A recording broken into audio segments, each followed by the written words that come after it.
We're live. Good evening, folks. Thanks for coming in. This is actually a live I forgot about. It was Kate reminded me last night that we're alive tonight because I forgot to put it in the diary. But hey ho. Anyway, we're here. Hope you had a great weekend. So tonight we are joined by Kate Frasi. Got it right first time, I think. Perfect. Thank you. Yeah. And you all know the podgy one down there. You can't actually miss him. Takes up most of the screen. I mean, Rigga, the SPIG, Scottish Paranormal Investigations Group. You know, I say hello, Rigga, no? No, you're not going to speak. He's at it, isn't he? He's actually at it. Maybe a shorter show than we thought, though. So, Kate wanted to meet Rigga. Why it's for death, I don't know. But she wants to interrogate him. So I won't be speaking much tonight. I'll be sticking the odd wee bit in here and there. But hi, Dennis, buddy. Who put hi, girls? Who's that? Is that Dennis? Is Dennis the culprit of that one? Hi, girls. Are you going to type in who it is? Who's the culprit? Who's the Possibly. I'm going Dennis. Aye, I would vote for Dennis. What were you, Kate? Would you say Dennis? I don't know who Dennis is, but yeah, let's go with Dennis. Right. 3 of us are on Dennis. Not on it, you know what I mean? For Dennis. We'll see who it is. We think we're right. Anyway. Anyway. So Kate wants to question Rigga about a few things. Yeah, it was Dennis. We got it right. There we go. Champion. Don't need to phone a friend because I don't have any. So that'd be a lost cause. I'm your friend, Scott. I'm your friend. As I say, I don't have any. So that'd be a lost cause. No, Rigga is a good and trusted comrade that in times of need is always a light of the end of one's tunnel. So yes. I can see the long road ahead and the bends that may come. How's that? Is that all right? Well, that means you need to step in then during this interrogation. Oh, no, I'm not having that. That's Laura. Let's say that's Laura. All right. Hey, carry on. There's Podgy down there. He's ready to answer your questions. That's French, by the way, for questions. Okay, thank you, Scott. Yeah, so I just wanted to, so I heard you on the live the other evening, Rigga, and I thought you were a super interesting person with your experiences and your beliefs, and Scott saying no, but yeah, I think you're a very interesting person. Would you mind just explaining, because I didn't catch on the first live, how did you get into the paranormal? What triggered that interest? It was a way back many, many years ago when I was 18. And one of my good friends, he done paranormal stuff, but he kept it secret. He didn't want anybody to know. I don't know if it was just in case he get slagged or whatever. But he told me one night, and I thought, oh, that's quite interesting. I'd like to go. So anyway, I went one night, and well before social media and stuff like that. And there was this wee woman, Margaret, that was in the team that I went to join that night. And she took me into the kitchen, and she told me everything about my mum, how she passed away, where she was buried, and all this sort of stuff. And I'm sitting thinking, does she know my sisters or my dad, or does she know anybody? But she didn't. So I thought that was quite interesting. And then that night, we went to, Scott, you'll know, Ardrossan Castle. Mm. We went to Ardrossan Castle, and I had a video camera, because back then it wasn't all the technology that you've got now, so it was just kind of standard stuff. So the video camera, and Margaret says, there's something in that corner of the castle, and it was pitch black. So I put the camera, and never seen anything, and at that point I'm like, is she talking mince? You know? But then we went back and looked at the footage, and in the footage you'll hear her saying, there's something in that corner, and just as I panned round, this big ball of light had come out, and it came right towards the camera, and it hit the camera, and it went all that white noise static, and that just blew my mind.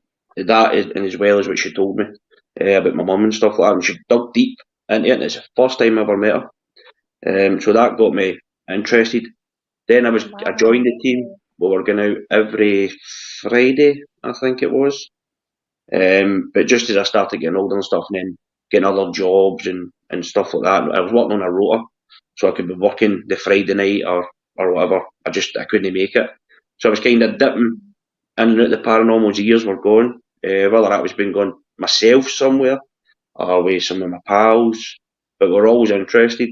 And then in 2021, decided going to start my own team because there was other teams I was in, and there was too much carry on and backstabbing and I'm better than you and you're better than him and all that Mm. sort of stuff. So I just thought I'm going to start my own team. So I did, and slowly started building the team. And then for certain investigators, it wasn't working, so had to release them and then rebuild again. And then there was hassle again, and then rebuild again. To now the team that I've got, which is David. He's the longest it's been in the team. Oh, about a year and a half, 2 year. No, about a year and a half. Liz, she's about a year. Stephen's about a year. And we all got on fantastic.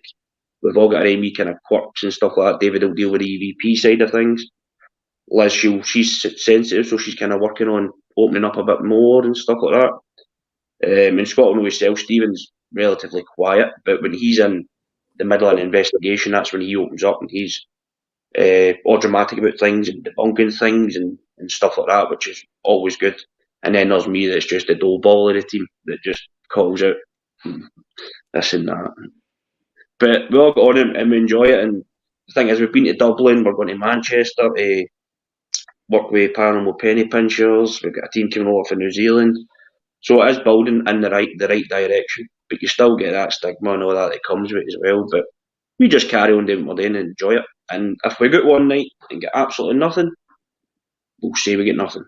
And then we do our hangover on the Monday, which unfortunately is going to get changed to the Tuesday, just because we were out last night and we got loads of EVPs that we need to get through and stuff like that. So that's changed to Tuesday, but we'll still do the hangover. If we go to a location and get no activity, we'll do the hangover and we'll have a chat, just like we're doing now, and we'll explain we've tried this and we've tried that. We never got it. We've tried this and we've tried that. Just to kind of share our experience with the viewers and stuff like that.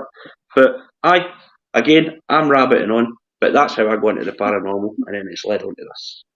No, thank you. Can I come back to what Rigga was saying about his mate kept it secret? This is one thing I noticed, Rigga, Kate. I spoke to Willie Armstrong with this. Willie Armstrong's the paranormal exposures, and he's original Paul boy. We grew up one street apart from each other. Turned out we didn't know each other then. But it was something you never heard of growing up, was paranormal investigations. You know, you saw it on TV, you know, it was always Most Haunted back then, but you never actually heard that anybody round about you, your friends, neighbours, whoever, being into the paranormal or going out investigating. But what I found was later on, as soon as you mentioned the paranormal, people say, "Oh, I'm right into that. I'm interested in that." They would never actually come out and say it. And is it a stigma that sort of, as soon as you say, "Oh, I'm a paranormal investigator," folk you sign you're a, you know. That's it. I still get it this day, by the guys in the work that I've worked there 8 years, and I still get it this day, and I'll always say to them, I will take you out one night.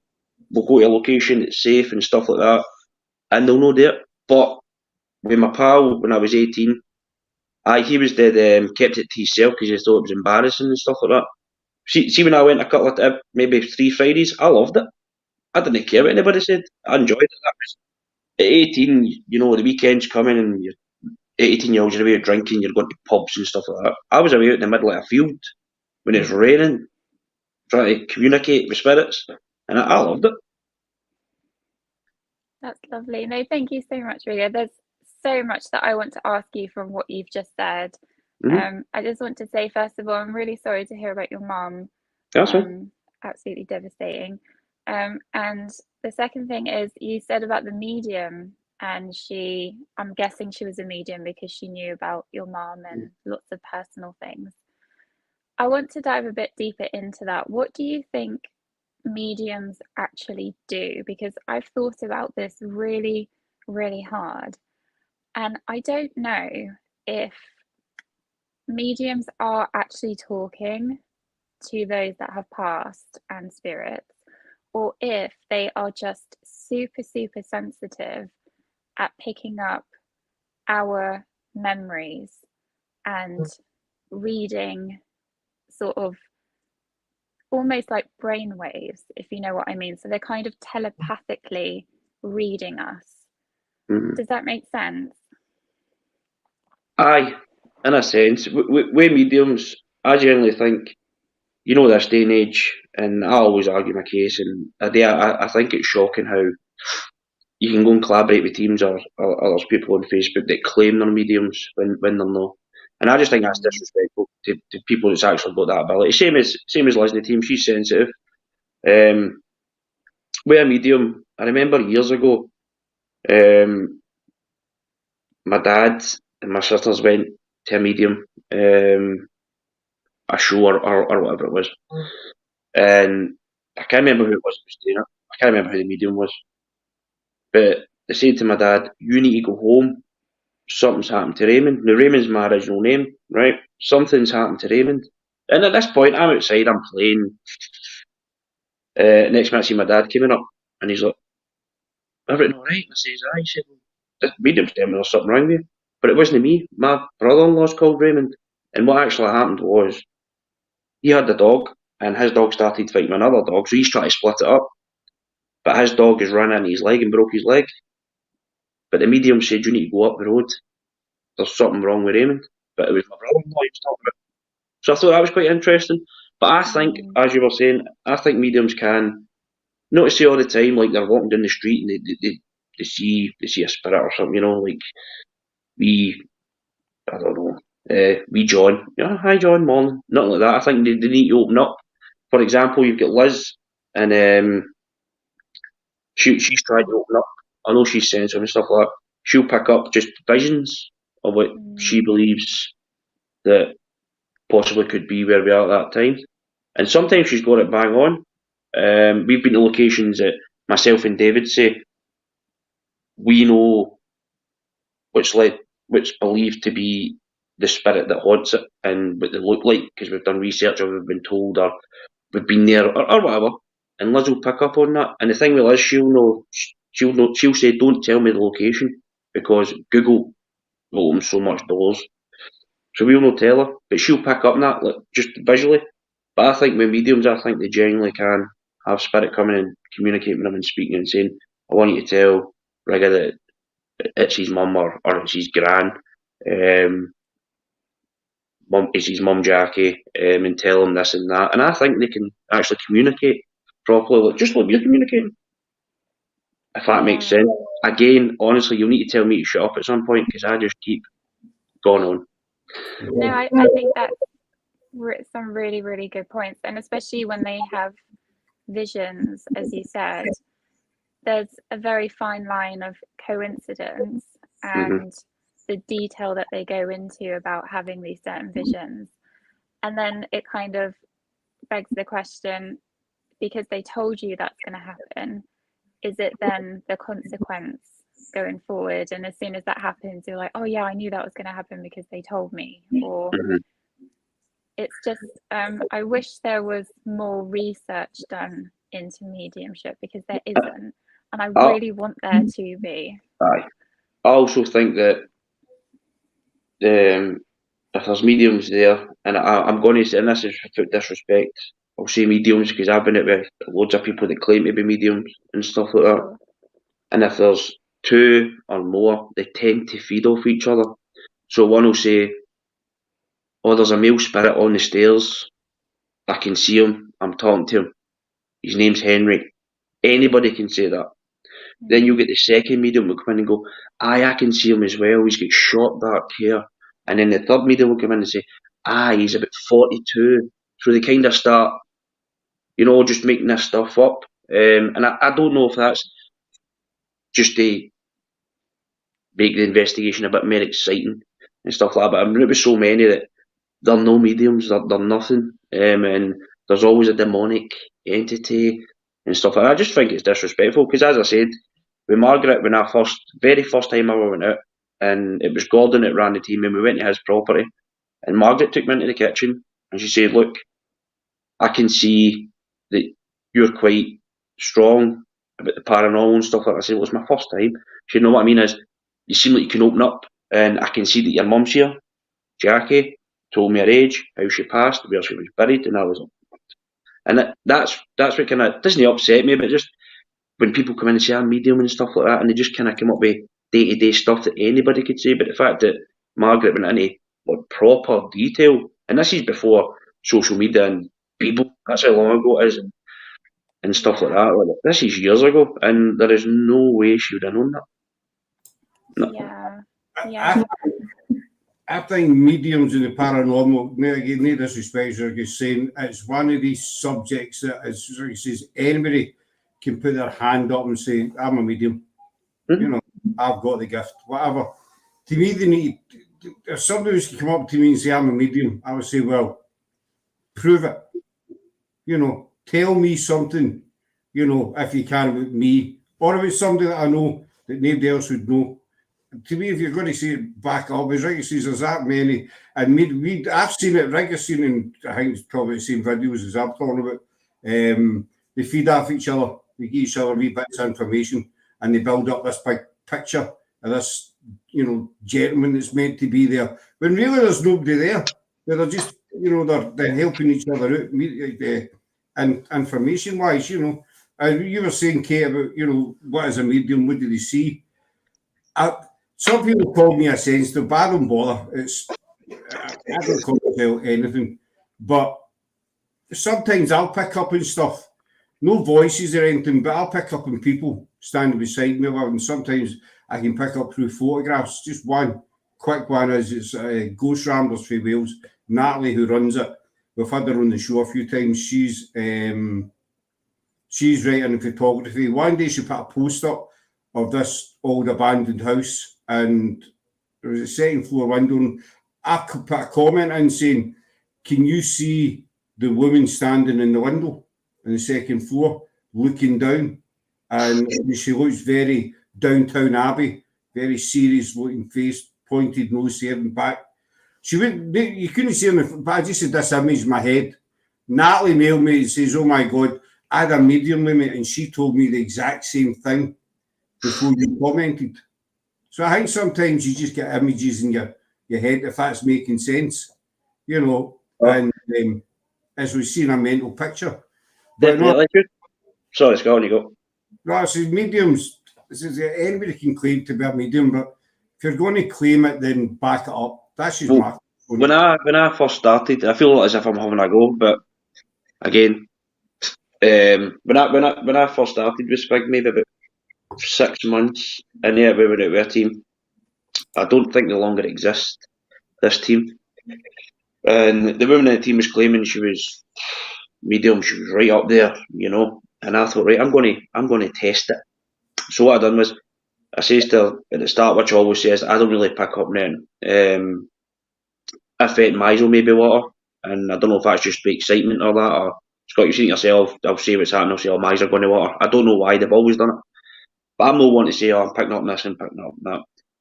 But so that I said this, and we were in, I think it was an old factory or whatever it was, I can't remember. And I just thought, you know what? I'm going to say that there's a guy down there. I don't pick up, I just feel that there's a guy just standing there, the usual, all in black, figure, 6 foot. So I said this to the medium, and she's like, oh, aye, definitely, he's standing there, he's staring. I can see him, he doesn't like that we're here. Now, I just made that up. I just said that to her to see what her reactions was, and that's what she said. Rather than going, no, definitely no there, there's nobody there.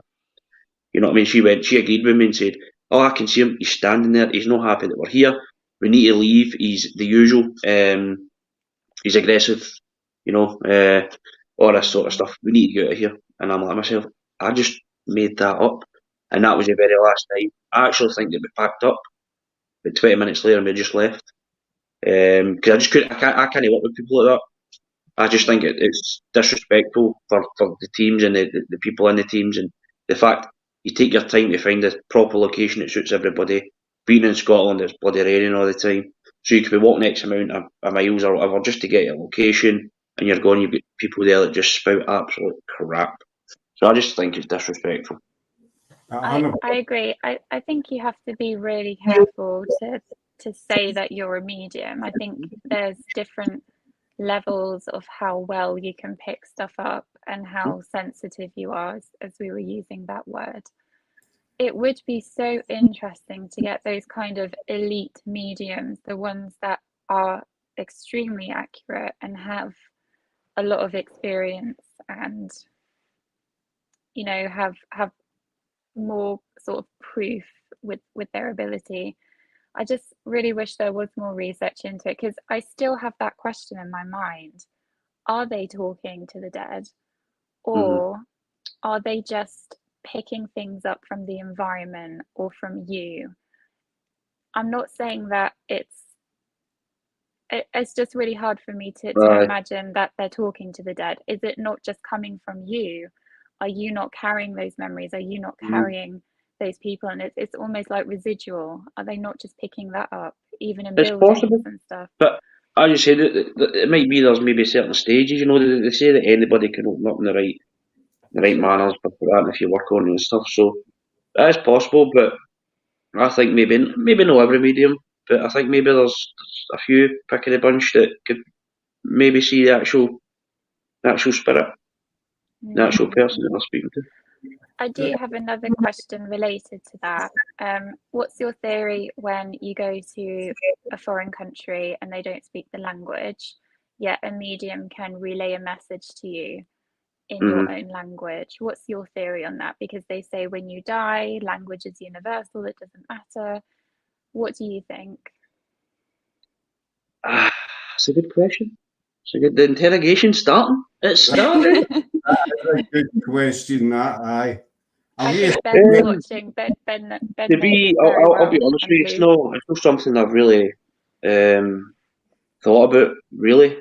This is kind of getting off track slightly. We went to Dublin, and now David and the team loves EVP, man. I love EVP. I love it.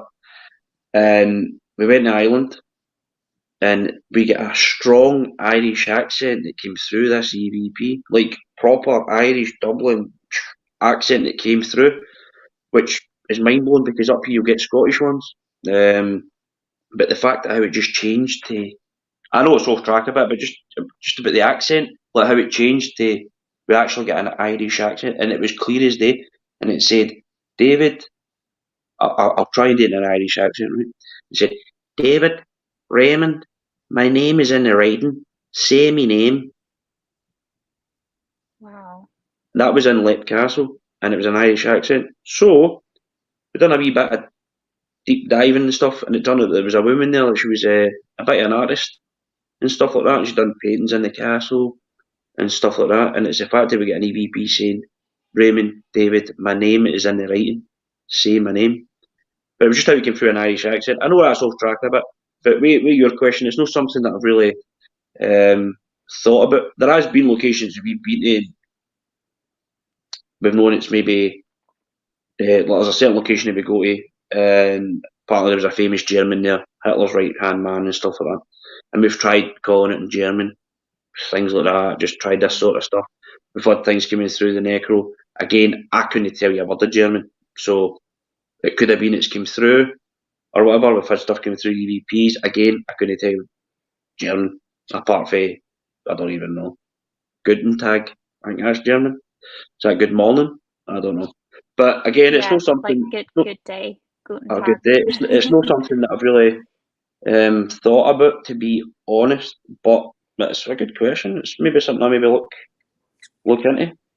But again, if it is, as you said, if it is, obviously, I've seen if you pass away and the language is universal and stuff like that, like, would it mean that we would always hear it? Like, if we go to China, is everything going to come through in Chinese? If it's universal, is it going to come through as we can hear it, or is it just, as you said, is it the mediums that can come through and clear it up? I guess, again, it's a good question. It's a good question. But it's not something There was one medium that I spoke to that said, and this was a very good point, that they don't actually get messages in language form. They get it in symbols and images. And it's the medium's job to translate those symbols and images.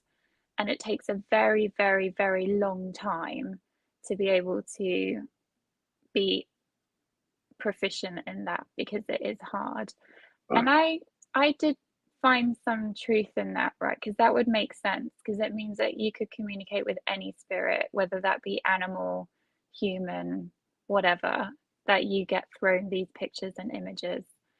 So that was interesting. And then I forgot what I was going to say about the other part, but I'll come back to it. Scott, what were you going to say? I'm going to, no, I was going to stick some of the comments I was saying. The language thing, that I'll try and explain this as easy as I can, because you have to glass or I'm thick as hell. But you talk, you know, see, you get a medium and he's in France and he's got a French gentleman there, you know, and he's talking in French. Is the medium listening to his voice, or is he listening to his mind? Does that make sense? Again, I think I can go back to certain stages, though. If you're a medium, I think there's maybe certain levels to it. Like you peak, you know, you kind of you open up more, where you start off with, you might be picking up off the person you're speaking to, feeding off them, and then kind of as it goes on, you might start hearing the voices, and then you might start possibly seeing the spirit that you're chatting to. Because if you think about it, there's mediums there that will describe who they're seeing. You know what I mean? And they'll sit there. And I know, again, there's a lot of mediums on TV and stuff like that. Aye, Betty, aye, Betty's here. But I don't think it's like that. But I think you get to a stage where they can actually see spirit as they were. You know what I mean? Maybe not in a solid form, but just kind of see. I don't know. Again, it's the paranormal, isn't it? And then the thing is, there's so much people that's claiming and stuff. It makes it harder for the likes of people that's trying to understand it. You know what I mean? Because somebody could claim to be a medium, saying they're a medium, and then they're saying this and they're saying that, and the people that's no wise to the paranormal will believe that. You know what I mean? They'll believe that, this medium I was talking to said they can walk to the shop and see 200 spirits. You know what I mean? It's something that really boils my blood, you know, and I've been shot down a couple of times to speak my mind, but I don't care, basically. Rigga know who I'm talking about. There's one, it was two particular women in one investigation in Edinburgh, a location, I'm not going to name the location, but it's two particular women, and they were in the location. One was saying, you know, she was touching the walls and everything, and she said, there's babies buried in these walls. And the four of us were believing this. And it was a load of bollocks. And then there was the other medium, you know. There's a stone circle in this location. She was pacing back and forward and saying, it's very negative. I'm getting fire and sacrifice here, and get back, stay back for the circle. And, you know, Satan's coming, blah, blah, blah, you know. So after that, I was talking to one of the guys who's friendly with the owner of the location. I was saying about the stone circle. And he says the truth behind the stone circle is it was put there in 1984 for decoration. There's no sacrifices or not. He says there was extra boulder stones basically left over for another location. So the guy says, do you want these? And the boy basically said, aye, give me them. And he says, I'll put a circle in one of the rooms. So that's what he done. But this particular medium was going in, and folk were believing this bollocks. So there was fire and brimstone and all the rest of it coming out this circle. Don't go in the circle. And that's what really got me. These were people who are claiming to be mediums. I say there's babies buried in these walls. And we know the location inside out. You know, it's all the bollocks. But this is what these false mediums that tell people, so no disrespect to the people, you know, that are there and listening, because they don't know. So they're taking this person at their word, you know. And so they're away home saying, oh, there's babies buried down there. And, you know, Satan's going to come through that stone circle and stuff. And it's all the crap. Just just ran over, but it's gets me. yeah, like just to kind of build on that, I often wonder how you know if you're a medium, like if you're just getting to know your gift, right? So what is the difference between imagination and actually seeing things? Do you know what I mean? Because I would feel if I was getting some sort of messages or images in my head, I would just think, oh, it's just my imagination, 100%. I'm just imagining it. And that in that moment, this lady or man was probably imagining that there's babies buried in the wall because of horror films or whatever. You know, I just think, how do you get to that level of knowledge that what you're saying is legit, or is it just your imagination? That must be really hard. I think she was making up just to be dramatic, but that's just my opinion. Donna French, she's a lovely lady. We're still trying to arrange a date to get this lady on the show. She's constantly busy. Donna's a medium. I'll tell you, Wow. 2 seconds, I'll read you back. Paranormal penny pinchers. Maybe you should research it, make your next big project be interesting. I would love to research it. See you soon, Paranormal Penny Pinchers on the 28th. Sorry, Donna, wrong comment. Sorry. There we go. Here's it. I had that via spirit box says, unfortunately, I couldn't understand the language. My partner said they were Polish, as he understands the language. Oh, wow. I agree. I don't receive it as a conversation or language. I get images, feelings, symbols, etc. Unless they give you something credible, which only you or the spirit knows, then a lot of time it could be cold reading. Hi, Jacqueline Bell. So that's what I'm saying. People can say I'm a medium. I say, well, prove it to me. You know, prove it to me, medium. I mean, there is a lot of genuine mediums out there. Donna, Barry John, who's on with Jacqueline earlier on. Kimber, she's us. She's genuine. What happened with Kimber is I sent her photos of a location we were doing. I didn't tell her anything about it. I just says, look, go and have a look at these photographs. And she came back and says, there's a woman and 2 girls standing on a platform and they're connected to the flat that used to be there. And she was right. There was a flat that used to be on top of this building, but it took away. And there's no way she could have known this because she didn't know the location or nothing. And that's what kind of got me. So, you know, stuff like that. I mean, snippets that nail it, you know. It doesn't need to be a big load of detail. If it's just 1 or 2 wee bits and pieces of information that you know is spot on, then, Sure. you know, you can say, okay, maybe this person is the real deal. I work with energy. I feel and touch me and use my senses as well. You know. Anyway, Kate, carry on the interrogation. Yeah, so I have 2 things. Rigga, please remind me that the second thing is about the EVPs that you mentioned. So I'm going to come back to that. I just wanted to say there is one credible source that I wholeheartedly believe in because it was my dad. My dad's not a medium or anything like that, but I think he might be sensitive. But he told me when he was a teenager, he was staying over at a friend's house and he just completely blacked out for a second and he could see this old lady sitting in front of a mirror and she had a hat on and she was like putting hat pins in her hair and like sorting herself out ready to go out. And when my dad came round, he just kind of said, oh, I just had like the weirdest thing happen. I just totally blacked out. And he just described this image and it was his friend's great auntie. And he went to go and grab a picture of her, like hidden in a box somewhere. And it was the lady that my dad had seen.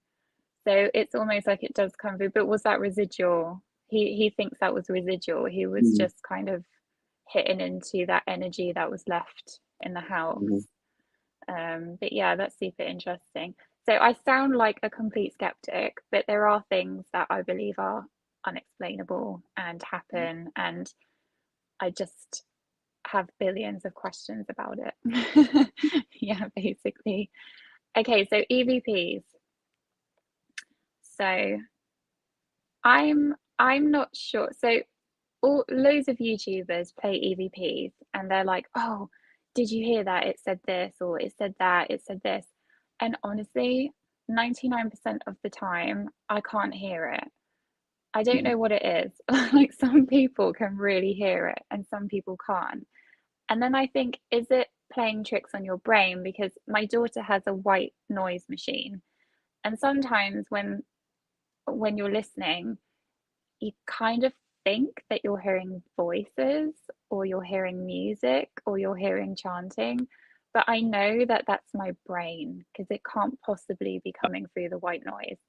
So my question to you is, how do you find out that an EVP is actually legit and it's not just you and your brain? Well, we use, well, David's got the probably top of the range recorder, the DR60, Panasonic DR60.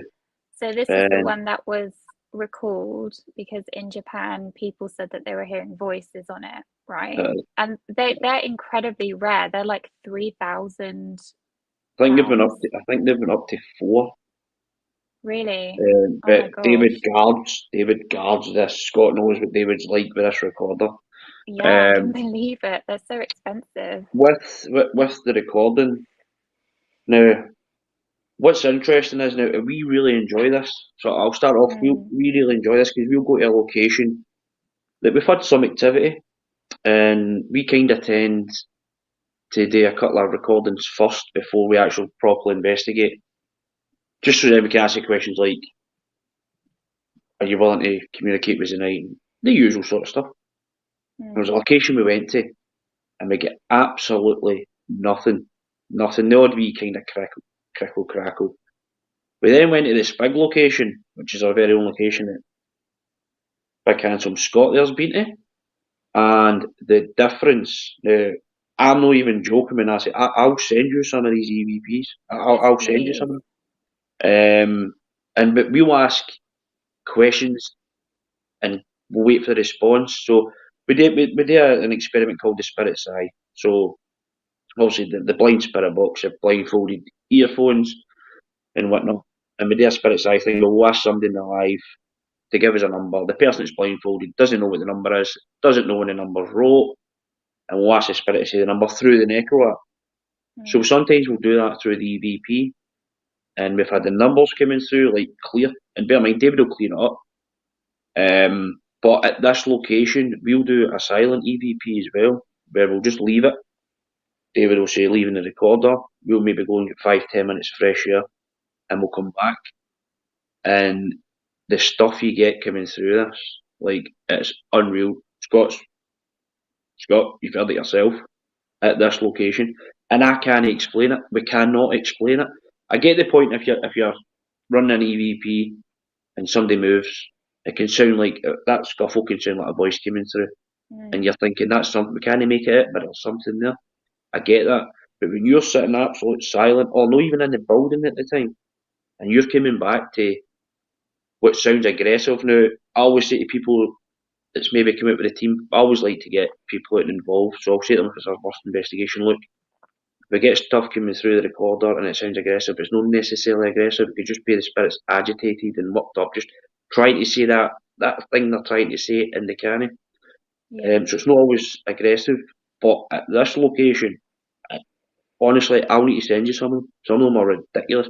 Clear as day, we get Rigga and David get to FUCK. Clear as day. Clear. We've had. I'd like to hear them, definitely. I've got loads.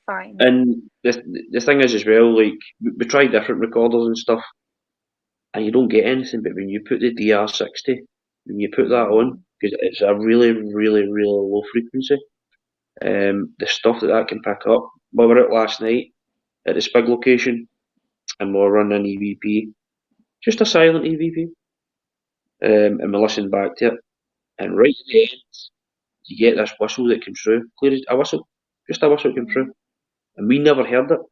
we never heard it. But interesting enough, we've actually heard a whistle with our ears in the SPIG location. And it's just us that's in this.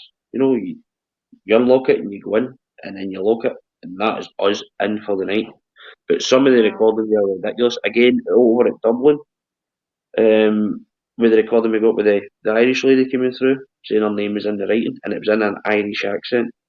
I'll send you that. But I just find it more interesting that, because I think you would maybe start questioning yourself if each location you go to, and you're always getting stuff coming through the recording, Yeah. you're as quiet as possible, and you're always getting stuff coming through. And then if you're listening to it, you're thinking, especially if you say, can you come forward and tell me your name? And you hear that, you might think, oh, that's St. John, because you're waiting for a name. But I just find it more interesting that you can go to a location and get absolutely nothing with this recorder. But then when you go to the SPIG location or another location, how it changes straight away. We went to we went to a location 3 weeks ago. First time we went, and Liz that's in the team, her pal Scott came along, and we ran a couple of EVPs, and never really got much. And I says to them, look, we're going to be going to the SPIG location in a couple of weeks. Come to the SPIG location with us, and you'll see the difference in the recording. In the recorder, and he's like, oh, that'd be brilliant. Last night he came, and his mind was blown just because of the stuff we were getting. Some stuff you can hear there as well. It picks up. It's as if it's picking up 2-3 spirits talking. Yeah. And last night was interesting because it was as if there was 2 spirits talking, and it was kind of hard to make out. But it sounded like a conversation. But then underneath that conversation, you actually heard whispering, and it went, David. Clear as day. That's David. interesting. I'll send you them, and honestly, Yes, David please. cleans them up. Again, we're on this is why we do the hangover, because usually on Monday, but we've changed it to Tuesday, and we've changed it to Tuesday tomorrow. We've changed it to Tuesday. And we'll clear up the EVPs and we'll get them up, as well as the footage, and we'll let the viewers hear them. And whatever they think they hear, they can say. We might hear something different. This is just what we think we hear. But sometimes you don't even need to say that because they're so clear. And intelligent responses, let's go to the Loudon. Some really intelligent responses coming through the recorder. At first, I liked the recorder to start off with. I always use my recorder. Mine's isn't anything fantastic. But when David joined the team and brought the DR60, that is the best piece of equipment that you can use because it's there firsthand. You're hearing it, you're asking these questions, whether it's 3, 4, 5 questions, and you're listening back, and you're expecting to hear nothing. Especially if you're in a dead silent location, you should not be hearing anything coming through. And then if you're running the silent EVP, where we're all sitting silent or we've left and it's sitting itself, there should not be nothing. Never mind at the SPIG location, it's like there's a spirit that we believe called Edward. Scott, you're aware, obviously, Edward. But as I was saying, not necessarily aggressive, but Edward is quite aggressive. And straight away last night, he was screaming in this recorder, like mental. I'll send you them. I will send you them. And you'll be like, I'd love to see them. I just have 2 points after Scott, if you want to go. No, I was just saying, it is an amazing location. I think you've done it 3-4 times with you. And it never lets you down. And as Rigga's saying about the EVPs, and sometimes you get clear voices. We call them in real time. You know, everybody hears us. We've got a little girl, whatever, a lady, and but you do get a lot of activity there. That's where we get the swinging door as well, which that's one of these things we can't explain. Sure. When we went, Scott, you were raising me, and we left an area to go to another area, and we all heard a wee girl saying, "Hiya." Clear as a bell. Hiya. Clear as a bell. Hiya. Same time, everybody turns around. Now, I know, you know, people say, oh, you're hearing things, but if you just hear it, you know, it's happened to me at locations. I've heard something, I'll say, did you hear that? And I was, no, never heard it. So you doubt yourself then, maybe it's just you know, that's heard whatever it might be, but everybody at the same time heard this little girl saying, you know, hiya. Yeah. I know you. That. I know you want to move on to the two bits you were saying there, but just before you do that, now, way the recorder, I know a lot of people question it, and that maybe you're hearing it yourself, or because you're thinking of that name, you've maybe done a bit of research, or that name's in your head, and you think you've heard it coming through. I remember first done the SPIG location a couple of times into it, and we done the blind spirit box, and whoever it was that was conducting it, this was when it was the previous investigators, apart from David, and whoever it was that was conducting it, they came out with a name Edward, right? So then we pulled them off it, and we done the necrophonic app. Again, that's another discussion, the necro, how people rate that and stuff. But we get Edward that came through it, right? And then we ran an EVP session, and we thought the reason why we done it was for Edward, right? So this is what I says to them. I said, also, we're running this to see if we can get Edward's name through. So bear in mind, you might think that you're hearing Edward. Well, it's, you know, but clear as day. I'll try and find it for you. And it was as creepy as anything. I think it was David that said, can you come forward and tell me your name? Who is the gentleman that is here? Come and tell me your name. And we get, it's Edward. Clear as day. So we get that through the necro twice while we're conducting the blind spirit box, and then from the necro we just running through the speaker, and then we go right through the DR60 as well. So, that sounds really interesting. I'd love to hear those, definitely. oh, they're crazy. I could talk about the SPIG location all night, so you're best moving on because I'll keep talking about it. So I have 2 points about EVPs. So the DR60 goes to lower frequencies, right? And some people have said to me, what if, because they're frequencies that we can't hear with our ears, high, low, whatever, how do we know that it's not, this is going to sound ridiculous, but how do we know that it's not the trees or plants or animals that are able to communicate using those frequencies? I don't. I'm not a big, and I don't want to shoot you down. I'm not a big believer in that. Just because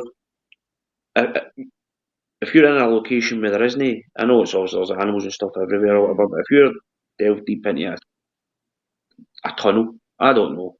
Or this, I'll go back to SPIG location. There's nothing really about there apart from a couple of roads and stuff. But I get what you're saying. But it's when it comes to intelligent responses. You know, and it sounds close, like, I guess. Yeah, I remember at the SPIG location, we went out for 10 minutes. I went out to get a cigarette, and we left the recorder running. We just left it. We said, leaving the recorder. You hear us just paddling away in the distance, and then you get this laugh that came through, and then it says, Edward, they're away for a smoke. Oh, wow. Okay. And that was us.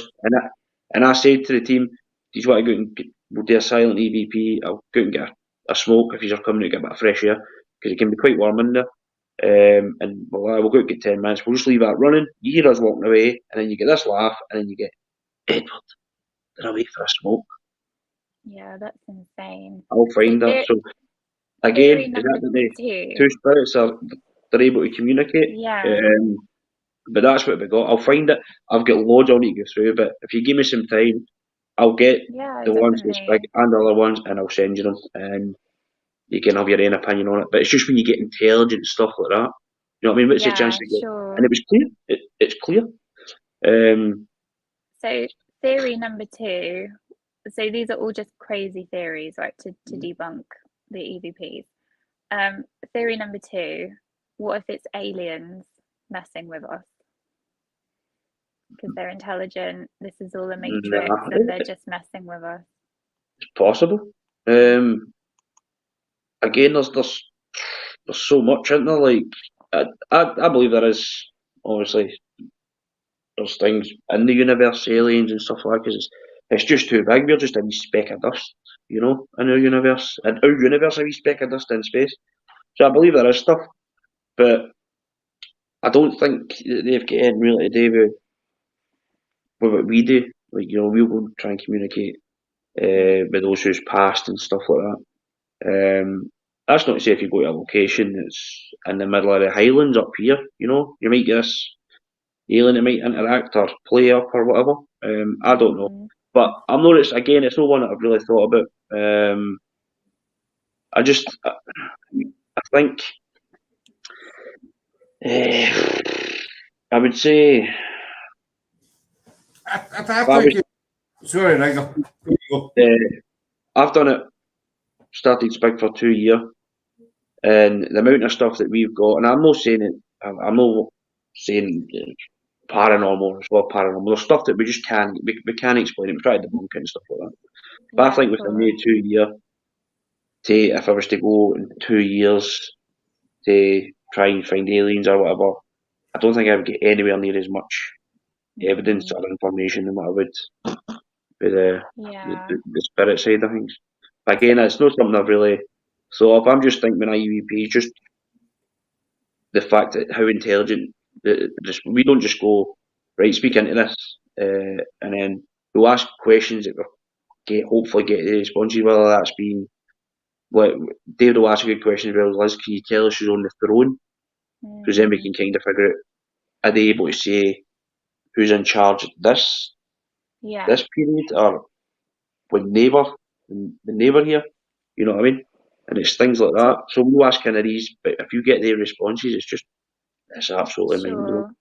Just talking about those EVPs, a lot of skeptics will say to me, a lot of them, they will say, how can you hear a ghost talking if they don't have a body? So they don't have a voice, they don't have a brain. How is that even possible? That's the same as how again, I'm just using the SPIG location because this is where I look, and it's some of the stuff that we've had again. But if that's the case, then they would not be able to move objects that we've seen. We've had benches, we've had a door. Now, if you're going to, I don't know if you're on the SPIG page. If you go to the SPIG page and you go through, I'll send you the footage of this door. Now, anybody that's came in this big location, they'll say, nah, definitely wasn't hinged right. I'll say, test it. There is no explanation to why this door could shut. Now, it's on a hinge and it's proper old school doors, original doors, heavy oak doors. Push it up, you put the hinge on, and when you release the door, it tightens the hinge. You cannot get that hinge. You cannot get it off until you push that door back up. And this was when Scott was there. And 3 times this door got unhinged.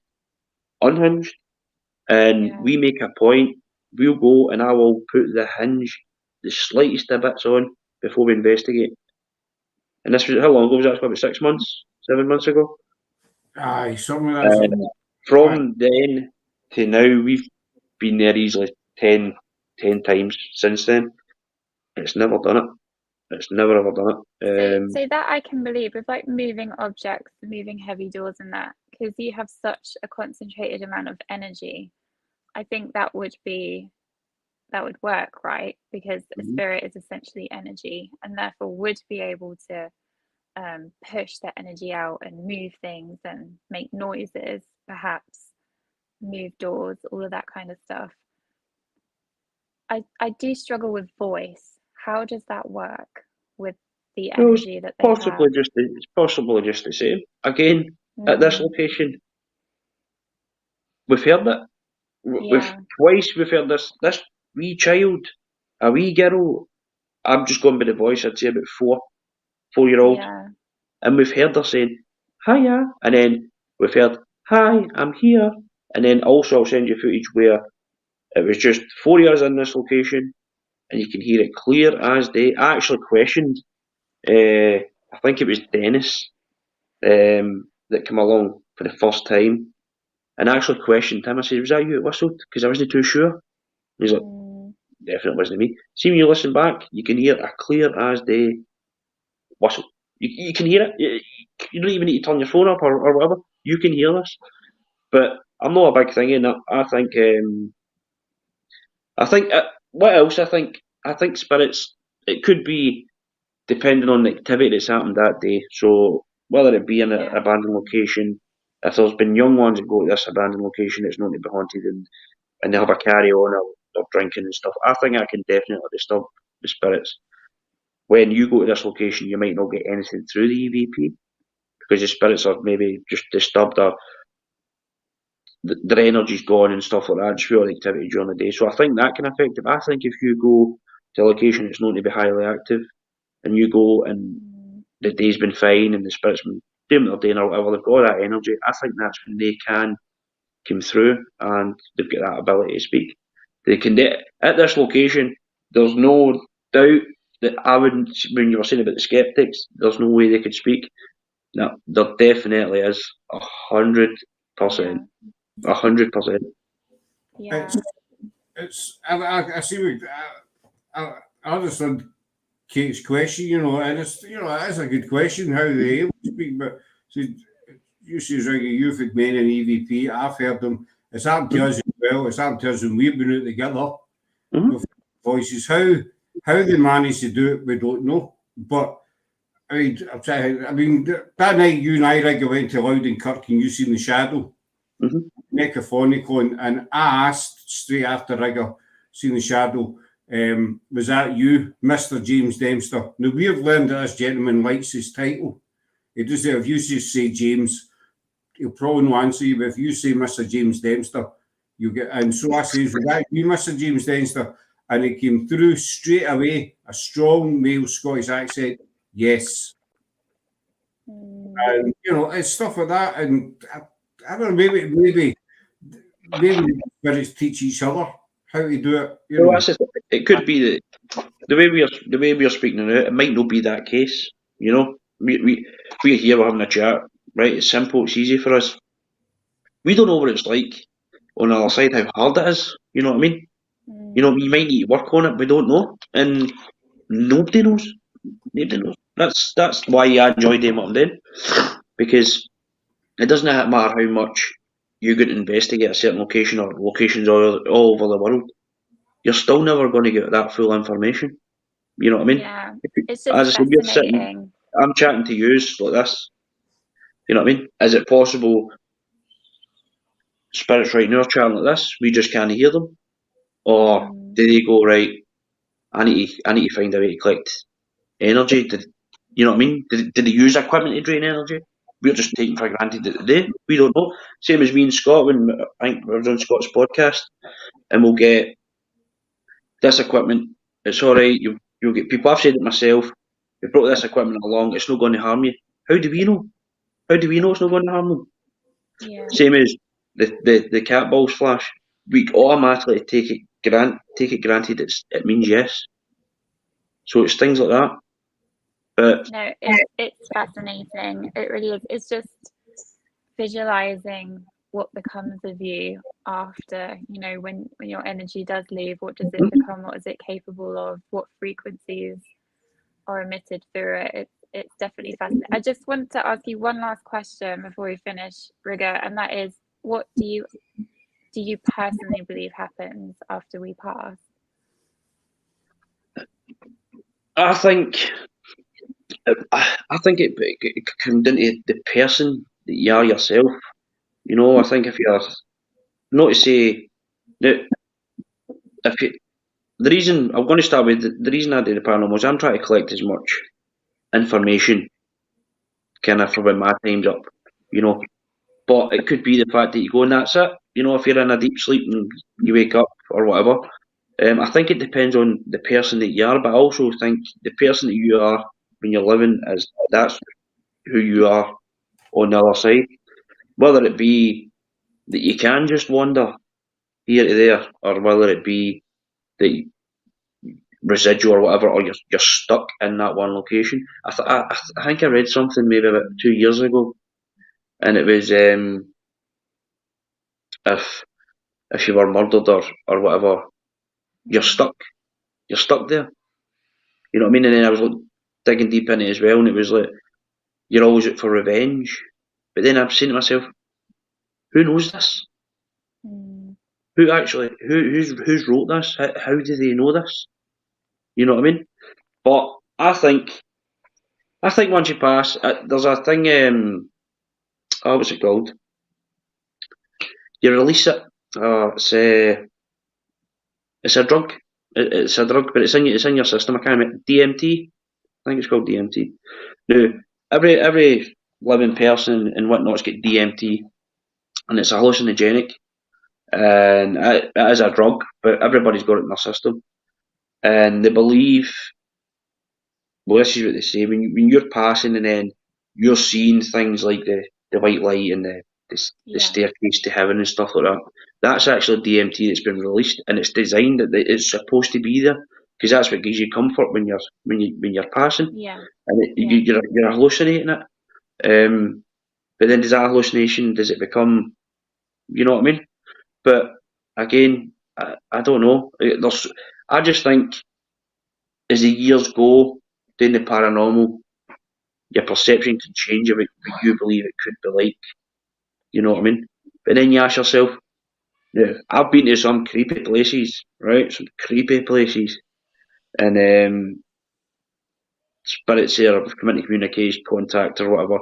And you're saying to yourself, why are they here? Do they see it as they did back then as well? Like, are they comfortable here?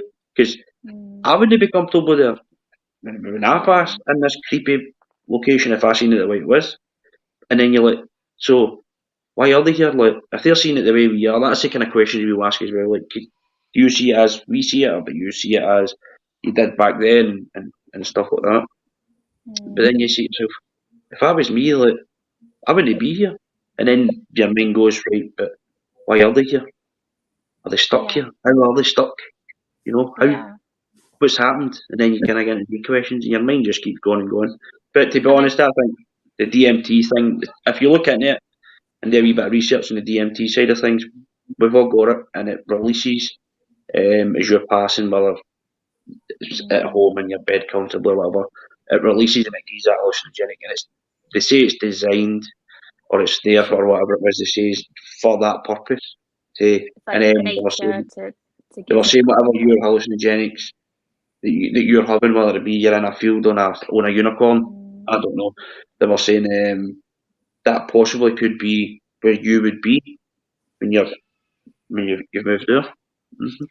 I think there's one thing that keeps all of us going in this field, and that is hope.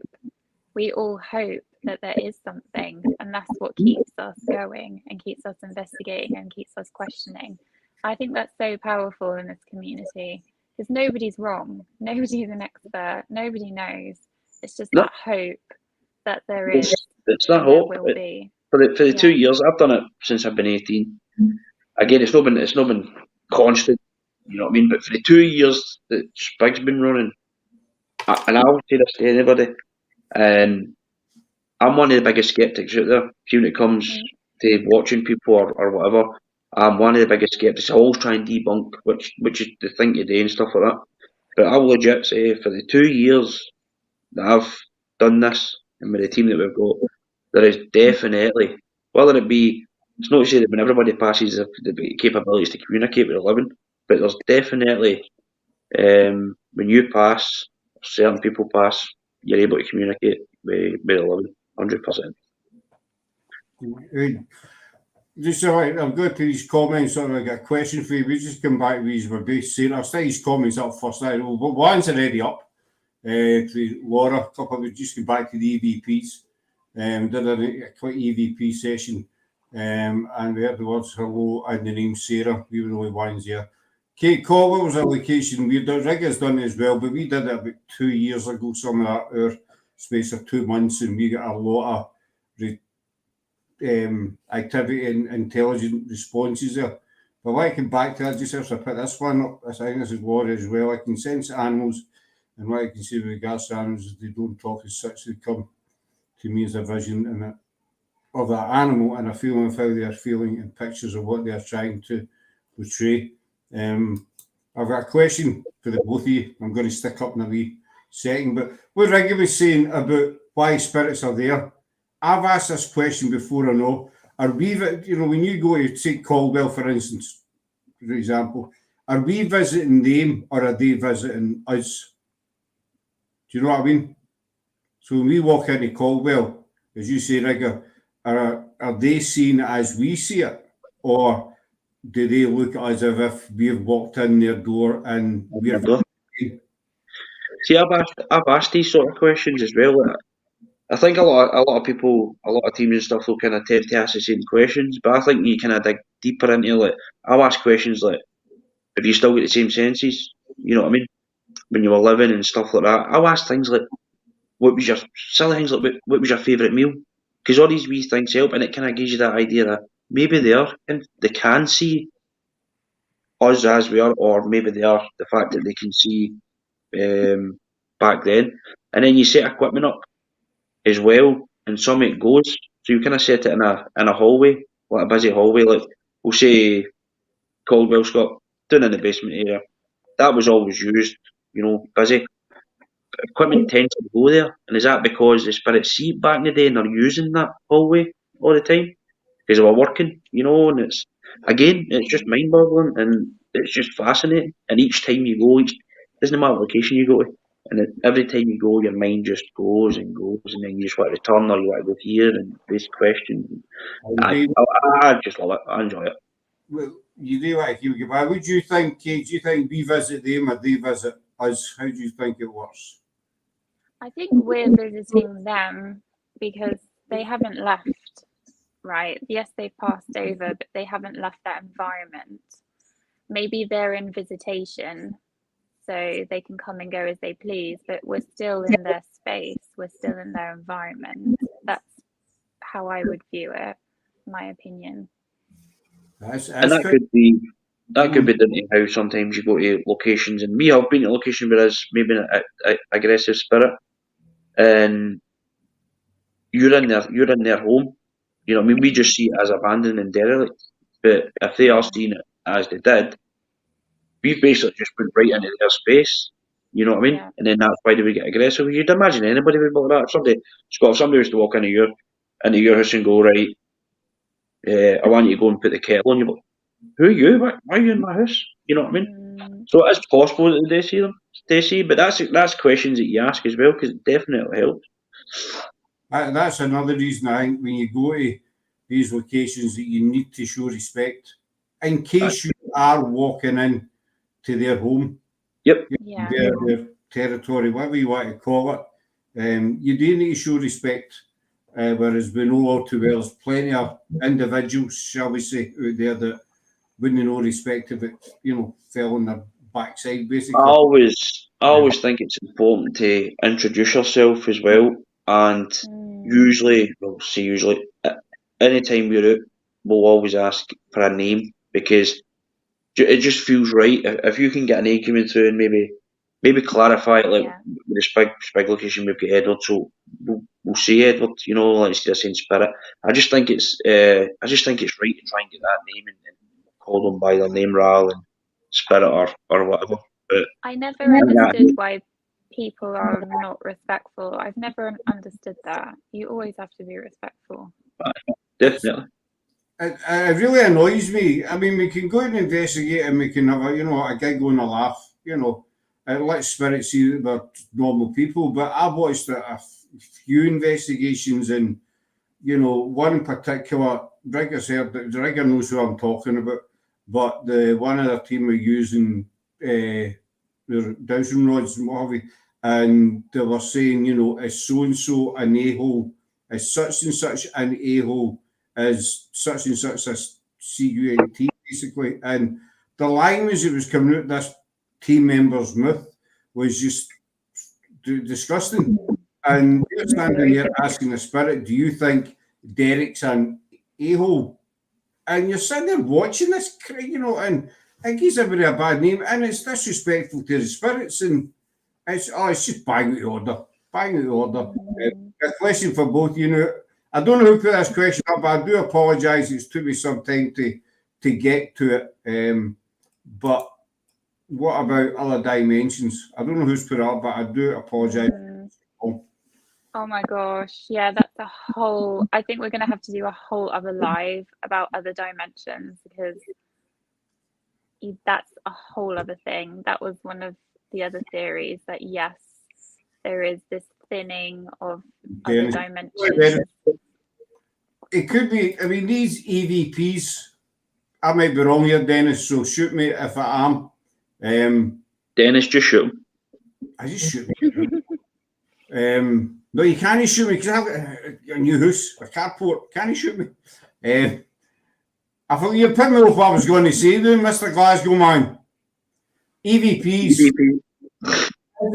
Is it possible? No, I'm not saying it is. It's just another one of the million theories that's out there. That EVPs we pick up, you know, I'm not talking about intelligent answers, you know, when we've asked a question and we get an I'm talking about the sort of random ones you would pick up. They're quite clear. Are they maybe crossing from another dimension? Are we picking up something else that somebody's That's seen? one theory. Yeah. That makes sense. Just I see a lot of portals, especially at the SPIG location. So is it possible that we're actually hearing somebody else's conversation in another time? Because I know there's a theory that past, present, future run along together. So is it possible we're picking up somebody talking in the future or in the past? I think it would be good to do a live on other dimensions and portals, because that's huge. There's so much to cover on those. I think. What do you think, folks? What do you think, Rigga? I think you should do one on other dimensions. Yes, definitely. Yeah. Kenny Lee. We're not talking about your area. You know, that's a whole other dimension where you live. That's a whole other dimension. I think that's an idea, folks. We'll put a wee show together about portals and dimensions. That should be interesting. But we'll wind it up there. But I'll keep a hold of 2 years for a wee minute after we come off. So many thanks to Kate. You will be seeing Kate again very shortly. Don't worry. She's going to be quite a wee regular on the channel. She's coming on. She's coming on with John Azuna and Nick as well, and we've got others. I've actually lost track.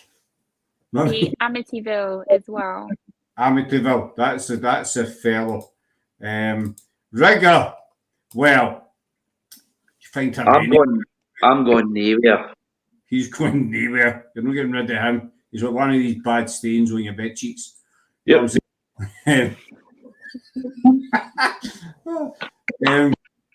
Go jump over and check out Scottish Paranormal Investigations Group and their show tomorrow night, Paranormal Hangover.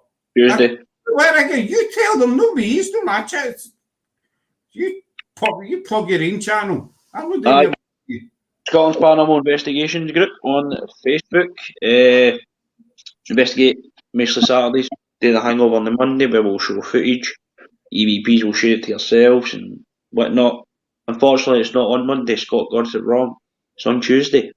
is Sunday, isn't it? Why do I think this is Sunday?